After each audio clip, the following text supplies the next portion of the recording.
Hello everyone and welcome back. Creativity is one of the most profound attributes of what it means to be a human. But far too often we get so overwhelmed we have absolutely no idea where to start. This video is going to talk us through what it actually means to go through the creative process and how you can start today. But stick around because the ending, it's not what you think it is. We're going to talk through the 5 different attributes of what it means to go through the creative process.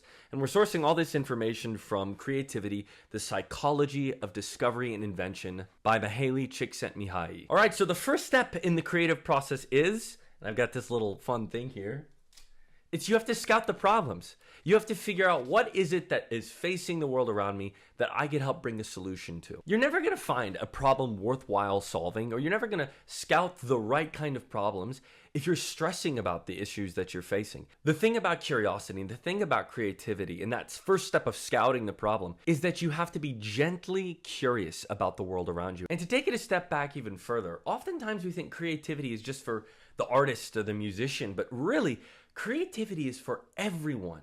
It's for the businessman or the businesswoman. It's for the person who's trying to raise their kids, whether you're leading a board meeting or trying to figure out how to drive to work the best way. Creativity is all about that first step, which is finding a problem. It's scouting out. It's about scouting out the problems, which leads us to the second point. And the second point is one of the best points because we all do it, but we don't even realize that we're engaging in the creative process when we do it. And the second point is this. The dramatic effect. And if you can't read that because of my terrible handwriting, it says the unconscious chewing on the ideas. So the first step is you've figured out a problem, something that you're wanting to put your energy to. The second step is letting that idea ruminate under the currents of your conscious mind. And the reason we do that is because our conscious minds were far too linear. We think A plus B equals C. But when we let an idea or a problem roll around in our unconscious, what you're doing is you're letting the random patterns that happen within your subconscious take hold of the idea. I love it because it's this combination of things like slamming into each other. And the thing about letting ideas ruminate in the unconscious mind is that you take ideas that you had from a book that you read 3 years ago and you push them together with a conversation you had with a friend yesterday. And that's all impacted by the food that you ate last night, like that is what happens in the unconscious, but you're able to draw conclusions without even trying. I love what Thomas Edison does because he's aware that the best solutions to problems come right between the unconscious and the conscious. And what he does is he takes a steel ball and he holds it in his hand and then he goes to take a nap. And then he lays back, and as he's kind of like dozing off and not really thinking about much, it's as if all the ideas in his subconscious, they kind of coalesce. And then he starts to doze off to sleep. And while he's doing that, he drops the steel ball. And it hits the ground, and he wakes up, and he's like, oh, I've got the idea. Which then very seamlessly leads into the third point of the creative process, which is the... Come here, little buddy. The Eureka moment. It's the moment where you have these epiphanies, these grand gestures of aha, when you go, oh, I've been thinking about this idea or this problem for years or perhaps even just months, and you find a solution to that problem. And again, the first step is coming up with that problem, scouting out the problems. The second step is letting your subconscious nibble on it for a while, just chewing on it. And then there's that third step, that Eureka moment, where the ideas crystallize together. It's as if all the subconscious thoughts, they effervesce to the surface and it clicks. For me, it comes down to writing. I'll be trying to shape out a paragraph or figure out a certain way to phrase something, and I've reworded it like 1,000 times. And I've gone through a bunch of drafts and I go, you know what? I'm just going to go on a walk.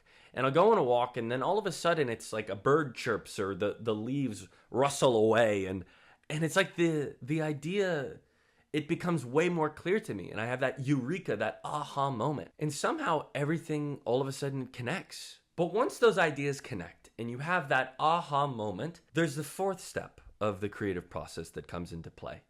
And the fourth step... I'm getting more and more dramatic. The fourth step is figuring out if the idea is actually any good. Step 1 and step 4, I would say, are the most challenging in the creative process because it takes a lot of courage to try to recognize a problem or call something out that you notice that you want to create sort of a bridge to a problem that you're realizing. Whether that problem be as complex as solving a political issue, or as simple as drawing something that's never been drawn before. What you're doing is you're finding that problem. And then step 4 is actually determining if that idea is any good. And this is another one of those most emotional parts, because you have to reckon with the limitations of the ideas that you have. Some of the ideas, they are brilliant. They're novel, they're creative, they're new. And then other ideas, they need to be thrown out. They're a bit of junk, In previous videos, I've talked about that. There is this process where you have to create a ton of different ideas. And in order to come up with an idea that's truly something remarkable, you have to go through a lot of terrible ideas. And the simplest way that I determine whether an idea is a great idea or if an idea is not very good is the stranger test. I'll just talk with someone on the street, or I'll chat with a coworker about it. And if they get as wide-eyed as I do about the process of creating something, there's a good chance that the idea is really something unique. But there's also the chance that they're like, wow, that's a great idea, Daniel. And they kind of give you the non-reassuring, like they glaze over and they're like, oh yeah, whatever. And they want to get back to work. At that point, it's probably not the best idea, if I'm going to be honest with you. But you have to determine that by having the conversations with people. You can't be afraid to not share your ideas because it's going to get shut down. You have to be willing to share a lot of your ideas in order to find the one that really makes the fire in someone's eyes come alive. You know what I mean? But then if you've gone through the process of coming up with a problem, letting your subconscious chew on it for a while, you've had that eureka moment, and then you're determining, is this idea any good? And you land on the idea of, yeah, this actually is a good idea. Then there's step 5. Pen to paper. This is bringing the idea to actualization.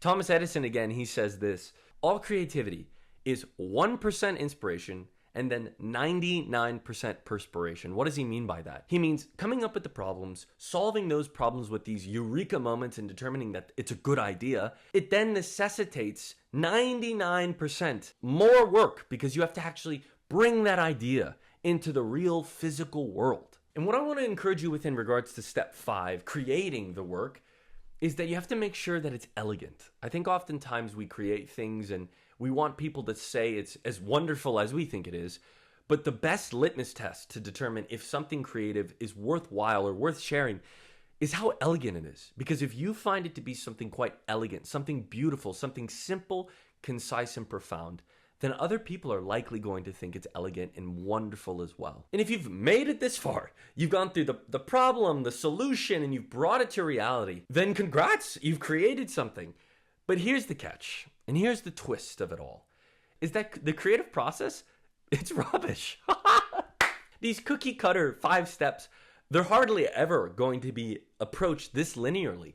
The thing about the creative process, which you have to learn, is that it's never step 1, step 2, step 3, step 4, step 5. Really what the creative process is, it's that you have a step 1 and you have this, you're scouting a problem, then you go to the eureka moment. And then from the eureka moment, you go back to chewing on ideas. So you've gone from 1 to 3 to 2, and then you go right back down here and you go, pen to paper, I've solved it, I've figured out the solution.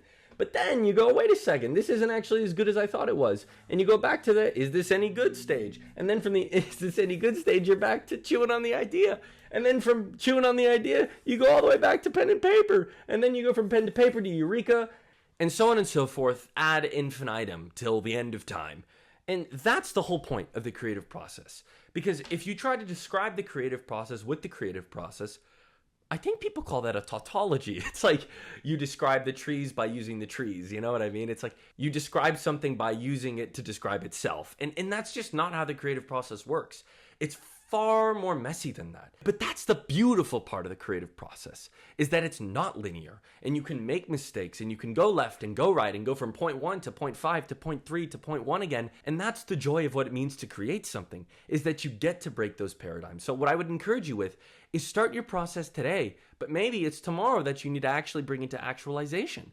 You have to let that subconscious mind chew on an idea, or perhaps you have to find a problem to solve in and of itself. You have to go, okay, what is it that is around me that I want to help bring the solution to? And here's the thing, whether you're trying to solve something revolutionary or whether you're trying to just put pen to paper and write a poem, either way, if you get used to this process and then throw this process out, what you're going to find is that you're starting to love the process of creating. And if you fall in love with the creative process itself, that is the unexpected paths of what it means to bring about something wonderful, what you've discovered is what it actually means to be human. And if you've made it this far, I have a creative idea for you. Why don't you hit the subscribe button? Anyways, you can watch this video, that video. Feel free to pick up your own copy of the book in the link below, and I will see you very soon. Bye.